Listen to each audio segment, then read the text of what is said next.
I think a lot of people, I certainly related to this, try and find a work-life balance, and we've all got this pressure to be balance, which implies that if you haven't found some like equilibrium between family and kids and your work, then for some reason you're like mentally like whatever.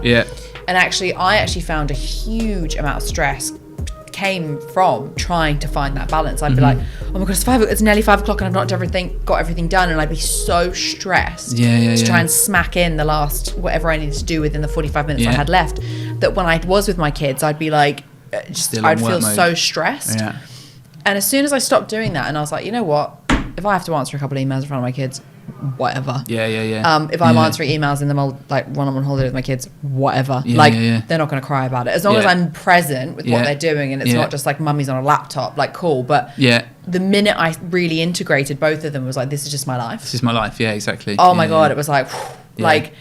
And I'm so anti this balance thing now, because I think it gives people unrealistic expectations of what they should be doing in their life, which brings me back to what you were saying, like you should be meditating, you should be doing this, you should be doing that. Like fuck that, just do whatever you want to do. Do whatever you want to do. If it works for you, who cares? I'll have I won't be on my laptop in front of the kids. I think I try and have that as like a hard rule. And that will stay in a different room. And if I get, whatever it is, 2 hours, however many hours it is a night with them, there'll be no laptops. Yeah. Maybe on my phone, might be on a call. Yeah. But no laptops. But the balance thing is interesting, isn't it? Because it feels like it's by its very nature, you're constantly doing this. Yeah. So how can you actually... It's a battery. The life isn't a scale. It's a battery. You need to get charged in some places and expended in others. Like, and also for some people, like you and I, particularly, we'll get a lot of our energy from work. Yeah. Because we love it, and it's like it's our thing, it's our baby. But then it can also deplete us. But equally, we get a lot of energy from our family and our friends and our hobbies, which can also deplete us. So it's not about balance, really. It's about charge. Like, where are you spending and charging your battery and trying to keep it at like a decent level? Because we all know what it's like when you've got like 6% battery left on your phone. Like it stops working properly. Like you're stressed. Like that's how you are as a person. Exactly. Yeah, that's true.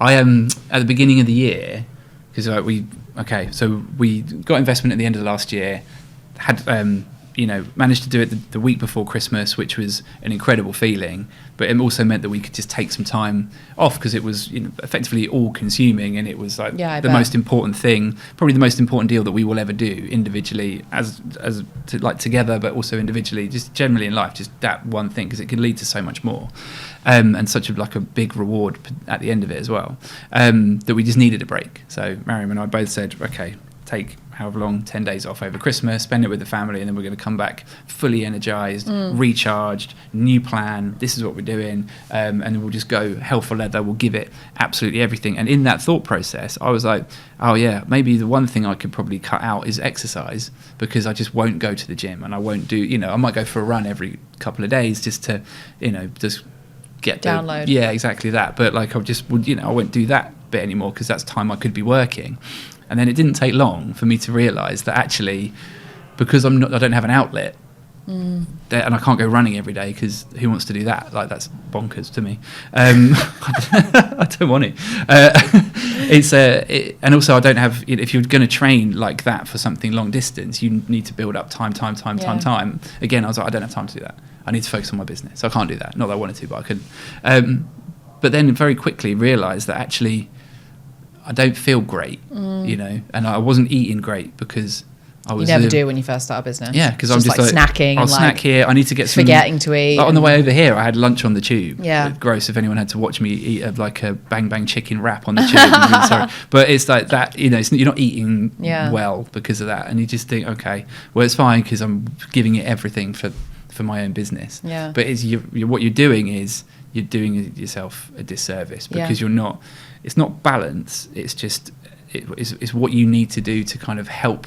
It's much more of a help than a hindrance. Yeah. If you take half an hour out to go for a run or do some exercise, you will be so much more productive after that. And that half an hour isn't, you won't miss it. No, and also what you'll get done in the hours following will be double what you would have done if you had Exactly. It's like if you work all day and then you have lunch, you have a big lunch, and then at 3 o'clock you're really lethargic, you've got no energy, and you're like, oh my God, I cannot continue with what I'm doing. I need something, I need to change something, I need some energy, because I've just got that lull.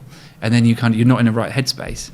If you actually had gone for a run at lunchtime, come back and gone, right, I'm going to have some food, or done some exercise at lunchtime, come back, had some food, you've got you've got endorphins released from the exercise, overstimulation of your brain, or stimulation of the brain. The food is energizing you because it's like it's repairing your your body, what you lost. So it's repairing you. It's literally giving you energy, as opposed to taking it up. Yeah. It's giving you energy. So then that you might have done that. That might be an hour or 45 minutes. But what you do in those 4 or 5 hours afterwards is so much. It's better quality. Yeah. You might even do less, right? You might do less actual work and go, I'm going to get that off my desk, that on my desk, that on my desk. If done. But it's all bad quality. It doesn't go anywhere. So what's the point? You might as well go, do you know what? I'm going to do one thing and do it really fucking well, and I'm going to nail it. And suddenly it turns into something. It's funny, I got so much hate because I said this on the NatWest Business Show Live. I said there's 4 hours a week that my team know that like I'm not responding to them, and it's the hours that I'm training. I do more than that, but like in the context of like the 9 to 5 Monday to Friday, it's 4 hours a week, and then I do it on the weekend as well. And I won't respond to calls then because that's like my time to exercise. And I got obliterated online for that, being like, oh, you're so selfish, like, you sound like a terrible boss, and da-da-da. And I was like, really? Oh, yeah, obliterated. It got like 8,000 comments or something stupid. Really? But the context of that clip being taken out of what I was saying was because if I don't do that, then I can't be the leader that I need to be for the business. And to your point about when you first started the business and you weren't really taking care of yourself, that was all me last year. I was eating like shit. I wasn't exercising. I was stressed all the time. That showed in my leadership. Now I'm like, I'm not putting shit in my body. I'm exercising like 5 to 6 times a week. I'm actively going and having fun. I didn't take like proper holidays for the first 3 years of business. This year I'm like, my girlfriends want to go away, cool. Fucking gonna go away. I'm not gonna apologize for it because I need to have fun too. And that is quite polarizing because people are like, well, you're the boss, you shouldn't be doing any of those things. Of course you should be doing everything for everyone else. Yeah, you do, but also if you're not filling your cup, you can't fill anyone else's. So if you don't feel like what you're doing is rewarding because you're not getting time to do exercise, you're not getting time to have fun with your friends, you're not getting time with your kids, you're just going to resent it. Of course. And you're never going to show up in the same way that you would if you were really like, cool, let's go. Good friend of mine, Hass, he said to me, is like, I was talking to him about this, about the stressed element of it, and then when that kind of, the juxtaposition of when you're in an office or you're in London or you're in meetings and you get home and then, you've had that hour-long journey to decompress, and then kind of how do you present yourself when you go in?